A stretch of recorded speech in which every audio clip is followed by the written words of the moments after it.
আসসালামু আলাইকুম। প্রিয় দর্শক, রাজনৈতিক অঙ্গনে একটা বিতর্ক আমি দেখছি বেশ স্পষ্ট হয়ে গেছে। রাজনৈতিক দলগুলোর মধ্যে এই বিতর্কটা বেশ দানা বেঁধেছে বলে আমার কাছে মনে হচ্ছে। সেই বিতর্কটা হচ্ছে যে ইউনূস সরকার বলেছেন যে তারা ডিসেম্বরের মধ্যে একটা নির্বাচন দেবেন, মানে বলেছেন বলে আমরা শুনেছি বিএনপি নেতাদের কাছে। বিএনপি নেতাদের সঙ্গে একটা বৈঠক ছিল, সেই বৈঠক থেকে বের হয়ে তারা বলেছেন যে ডিসেম্বরের মধ্যে নির্বাচন হবে। এটা দুদিন আগের কথা। প্রশ্নটা হচ্ছে, ডিসেম্বরে তো জাতীয় নির্বাচন হবে, এর আগে কি স্থানীয় সরকার নির্বাচনটা হবে? এই প্রশ্নটা নিয়ে আমি এক ধরনের দ্বিধা বিভক্তি দেখছি রাজনৈতিক অঙ্গনে। জামাতে ইসলাম বলছেন যে তারা স্থানীয় সরকার নির্বাচনটা আগে হোক এবং সেটা অন্তর্বর্তীকালীন সরকারের অধীনেই হোক।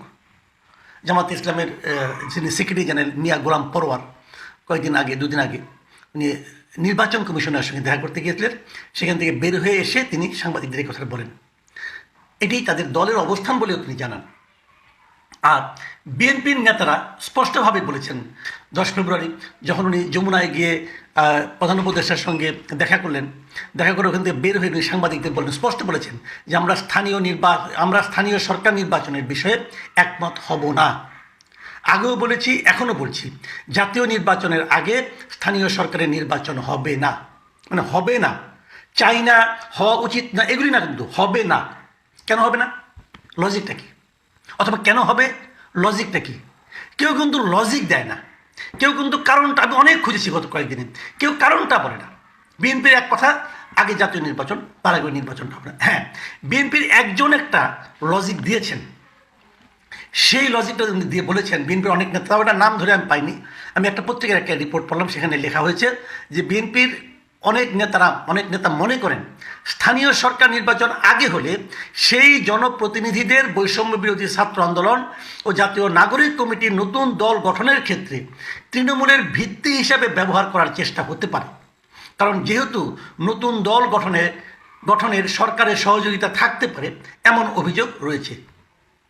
মানে মোট কথা হলো, যদি আগে স্থানীয় সরকার নির্বাচনটা হয়ে যায় তাহলে ছাত্রদের যে নতুন দল গঠন হচ্ছে সেই দল গঠনের ক্ষেত্রে এই নির্বাচিত স্থানীয় সরকারের যারা নাকি লিডার হবেন তারা সরকারকে হেল্প করবেন এবং নতুন দলটাকে হেল্প করবেন। এই জন্য বিএনপি নির্বাচন চায় না। মানে এত হাস্যকর যুক্তি এত বড় একটা দল কি করে দেয়, এটা আমি বুঝি না। এটা আমি বুঝি, এটা আমার বুঝে আসে না। আমি নিজে পার্সোনালি মনে করি যে আমরা কেন একটা অন্তর্বর্তী সরকারের অধীনে নির্বাচন চাই, এই কথাটাকে পরিষ্কার করেন। গত 16 বছর ধরে বিএনপি কিন্তু একটা কথা বলে এসেছিল যে একটা নির্দলীয় তত্ত্বাবধায়ক সরকারের অধীনে নির্বাচন চান না। কেন চান? মূল ফর্মুলাটা কি? কারণ ওনারা মনে করেন যদি সরকারে যে থাকে সে চাইলে নির্বাচনে প্রভাব বিস্তার করতে পারে। সরকার চাইলে, নির্বাচন কমিশন যেমনই হোক না কেন, সরকার চাইলে নির্বাচন কমিশনকে প্রভাবিত করতে পারে, নির্বাচনকেও প্রভাবিত করতে পারে। যে কারণে তারা সবাই নির্বাচনটা একটা অন্তর্বর্তীকালীন অথবা তত্ত্বাবধায়ক অথবা নির্দলীয় সরকারের অধীনে হোক, এটা তারা সবসময় চেয়ে এসেছে। জামাত চেয়েছে, বিএনপি চেয়েছে, আওয়ামী লীগ ছাড়া সবাই চেয়েছে। গত 15 বছর ধরে বিএনপি এটা আন্দোলন করছে। তাহলে ভাই, স্থানীয় সরকারের জন্য এই ফর্মুলা প্রযোজ্য হবে না কেন? স্থানীয় সরকারও তো একটা দলীয় সরকার প্রভাব বিস্তার করতে পারে। তো কেন স্থানীয় সরকারও একটা নির্দলীয় সরকারের অধীনে হবে না? এই নির্বাচনটা কেন হবে না বলেন, ব্যাখ্যা করেন। এই প্রশ্নটা আমি বিএনপি নেতাদের কাছে করছি। তার মানে আপনাদের মতলব হলো যে আপনারা যখন নির্বাচিত হবেন, হওয়ার পর পুরো স্থানীয় সরকারে যা আছে, এই সিটি কর্পোরেশন, পৌরসভা, ইউনিয়ন পরিষদ, সবগুলিতে আপনারা আপনাদের লোককে গায়ের জোরে হোক, ছলে বলে কৌশলে নির্বাচিত করে নিয়ে আসবেন। তাহলে আপনাদের সঙ্গে আওয়ামী লীগের মতলবের পার্থক্যটা কোথায়? আপনারা তো একই লাইনের লোক রে ভাই। ওই যে একটা স্লোগান মাঝখানে যে 1 স্বৈরাচার গেছে, আরেক স্বৈরাচার আসতে চাচ্ছে, স্লোগান তো দেখা যাচ্ছে খুব একটা ভুল না। এই মতলবের কি অর্থ আছে, এটা আমাকে বোঝান। হ্যাঁ, আপনি বলতে পারেন স্থানীয় সরকার নির্বাচন হলে পরে এই জাতীয় নির্বাচনটা পিছিয়ে যাবে কিনা, কী কারণে পিছাবে? আপনি ওইভাবে শর্ত দেন যে ডিসেম্বরে জাতীয় নির্বাচন হতে হবে, তার আগে যদি তারা পারে করে দেয়। কারণ স্থানীয় সরকার নির্বাচনটা দলীয় কোনো নির্বাচন না, এটা নির্দলীয় নির্বাচন। নির্দলীয় নির্বাচন হয়ে যাক, অসুবিধাটা কি? এতে বরং দুটো লাভ হবে। দুটো লাভ কি? এই সরকার এবং এই নির্বাচন কমিশন আসলেই একটা নিরপেক্ষ নির্বাচন করতে পারে কি পারে না সেটা আমরা বুঝতে পারবো।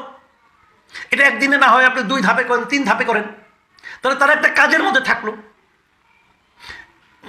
এইটা হলো আপনার মাত্র হলো এই মাস, ফেব্রুয়ারি মাস। তাহলে এপ্রিল, মে, জুন, জুলাইয়ের মধ্যে 3টা নির্বাচন আপনি সবগুলো করে ফেলেন। সিটি কর্পোরেশন করেন, পৌরসভা করেন আরেক ধাপে, আর ইউনিয়ন পরিষদ 2-3 ধাপে করলেন, অসুবিধাটা কি? জুলাই আগস্টের মধ্যে সব নির্বাচন হয়ে যাবে। এতে কি হবে?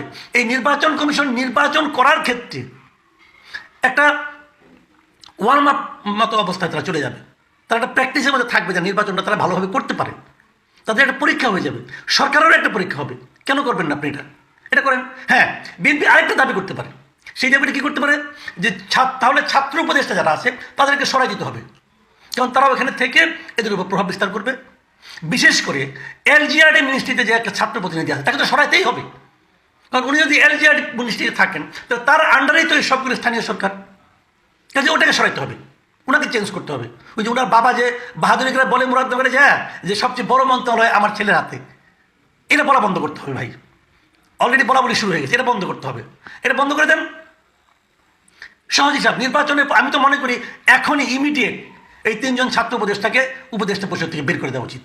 এই ডক্টর ইউনূসের উচিত এটা, যদি ছাত্ররা দল করে। আর যদি ছাত্ররা দল না করে থাকুক, আরও 10টাকে আনেন, আমার কোনো আপত্তি নাই। কিন্তু দল করবেন আবার এখানে বসে নিয়ে কলকাঠি নাড়বেন, আর আপনার বাপ যে বলবো যে আমার পোলা এখানে মসজিদে 10 লাখ টাকা দিছে, অমুক করছে তমুক করছে, আমার পোলা যদি ভোট করে ভোট দিবেন, এই সমস্ত ভাই আমরা এই দেশের লোক শুনতে রাজি না। আপনি যেই হন না কেন রাজি না। এইটাকে মাথায় রাখতে হবে। এইটা বলেন, কিন্তু আপনি স্থানীয় সরকার নির্বাচন চান না, হতে দেবেন না, এটা বলার ইতিহার আপনাকে কে দিল? মির্জা ফখরুল ইসলাম আলমগীর সাহেব। এই কথার জবাবটা আপনি আমাকে দেন। এখনও তো ক্ষমতায় আসেন নাই। আপনি যে বললেন যে জাতীয় নির্বাচনের আগে স্থানীয় সরকার নির্বাচন হবে না, এই আপনি কে দিয়েছে? বলো হবে না মানে কি? আপনি কি ডিসিশন মেকার? আপনি বলতে পারেন আপনারা চান না, বলতে পারেন আমরা চাই না, তবে কী কারণে চান? যখন আপনার একটা পলিটিক্যাল পার্টি যখন বলবে আমরা চাই না, তখন ওই পলিটিক্যাল পার্টিকে ক্লিয়ার করতে হবে জনগণের সামনে যে আপনারা কেন চান না। You have to explain. আপনি অথরিটি না, ক্ষমতায় যান নাই, এখনই অথরিটি দেখাচ্ছেন। যখন যাবেন তখন আপনি অথরিটি না, মাথায় রাখতে হবে। জনগণ হলো সোল অথরিটি। গণতন্ত্রের কথা বলবেন আর আচরণ করবেন স্বৈরতন্ত্রের মতো, এটা হয় না ভাই, এটা হয় না। আর জামাত ইসলাম যে দাবিটা করেছে, আমি জামাত ইসলামের দাবির সঙ্গে আমার দাবি মিলে যাচ্ছে।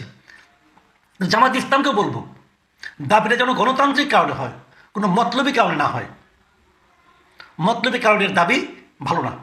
জনগণ কিন্তু বুঝে যাক শিগগিরই, কারণ আমরা জানি আসলে কি মতলবটা। মতলব কিন্তু একটা আছে, রাইট না? মতলব একটা আছে। তাই সেটা হলো কি যে এই কমিটিগুলো করে যে কথাটা বিএনপির কেউ কেউ বলেছে, এটা যে একদম উড়াই দেবেন তা না, কিন্তু আমি মনে করি কি ওই জায়গাটাতে সমাধান করা সম্ভব। যারা রাজনীতির সঙ্গে সংশ্লিষ্ট তাদেরকে গুরুত্বপূর্ণ পদগুলো থেকে সরিয়ে দিতে হবে।